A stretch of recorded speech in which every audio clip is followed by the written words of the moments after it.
دوسری بات میرے نبی نے فرمایا میرے بیٹے انس، تمہیں ایک عظیم سنت بتاؤں، عظیم۔ حدیث کا اسلوب یہ نہیں، میں اس کو زیادہ واضح کرنے کے لیے اس کا تھوڑا سا اسلوب بدلا ہے، مطلب ایک ہی ہے۔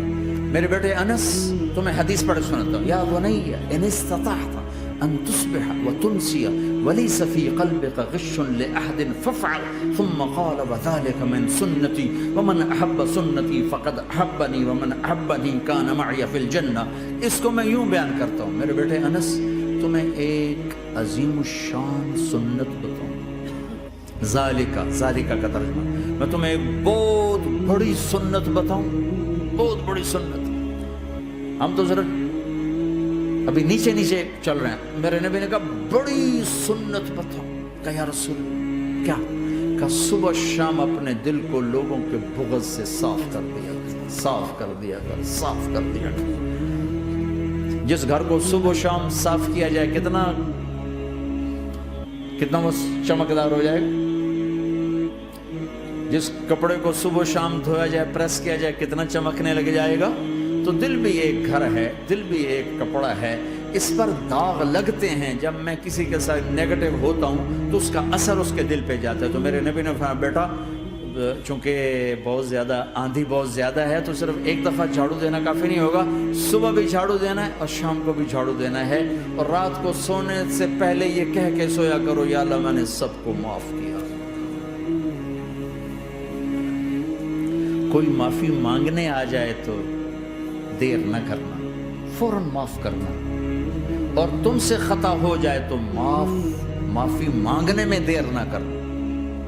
کوئی تم سے زیادتی ہو جائے تو معافی مانگنے میں دیر نہ کرنا، اور تم پر زیادتی کر کے کوئی معافی مانگنے آ جائے تو معاف کرنے میں دیر نہ کرنا۔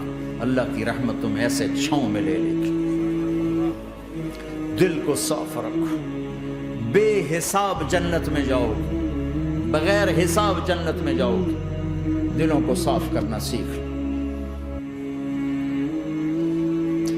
اپنے دل کو جھاڑو سے دیکھو نا، اگر ہم اپنے گھر کو صاف نہیں کریں گے تو کتنا گندا ہو جائے گا، اور صاف کریں گے تو چمکدار ہو جائے گا۔ دل تمہارا گھر ہے، اس کو اللہ نے اپنے لیے پسند کیا ہے، اس کو صاف کرو صبح بھی شام بھی۔ یا اللہ میں کسی سے ناراض نہیں۔ اگر تم اس مجمع میں ایسے لوگ بیٹھے ہو جو کسی سے تم بولتے نہیں ہو، بھائی ہے، دوست ہے، میاں ہے، بیوی ہے، چاچا ہے، بھتیجا، آپس میں اگر تم کٹے ہوئے ہو، اٹھتے ہی صلح کر لو۔ چونکہ میرے نبی کا فرمان ہے جب دو مسلمان آپس میں لڑ پڑیں اور بات نہ کریں تو اللہ ان کے سارے عمل مردود کر دے۔ تو کہتا جب تک یہ صلح نہیں کریں گے ان کا کوئی عمل قبول نہیں۔ تو اپنے دل پہ پتھر رکھو، معاف کرو، خود جا کے معافی مانگو، چاہے جتنا اس میں تمہیں زور لگانا پڑے مانگو۔ اللہ کی قسم میرے نبی کا فرمان ہے معاف کرنے سے عزت گھٹے تو مجھ سے لے لو، معاف کرنے سے عزت نہیں گھٹتی۔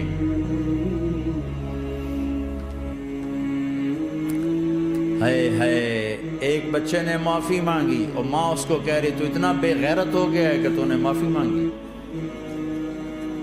اگر ماں کہہ رہی تو اتنا بے غیرت ہو گیا تو نے معافی مانگی۔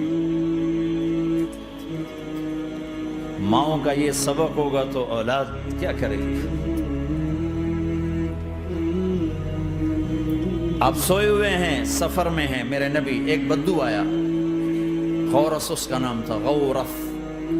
اس نے آپ ہی کی تلوار اٹھائی اور آپ کے یوں پسلی میں ماری، آپ کی آنکھ کھلی تو تلوار لے کے کھڑا، من یمنعک منی، اب بول کون بچائے گا؟ تیار ہویا تو آپ ہنس پڑے۔ آپ نے کہا اللہ، وہ اللہ کہنا تھا کہ تلوار اس کے ہاتھ سے گر گئی، تو آپ نے اٹھا لی، آپ نے ایسے سیدھی کی، آپ نے کہا اب تمہیں کون بچائے گا؟ کہنے لگا مجھے تو ہی بچائے گا۔ تو آپ نے کہا کلمہ پڑھتے ہو؟ کہا نہیں پڑھتا۔ کہ جاؤ معاف کیا،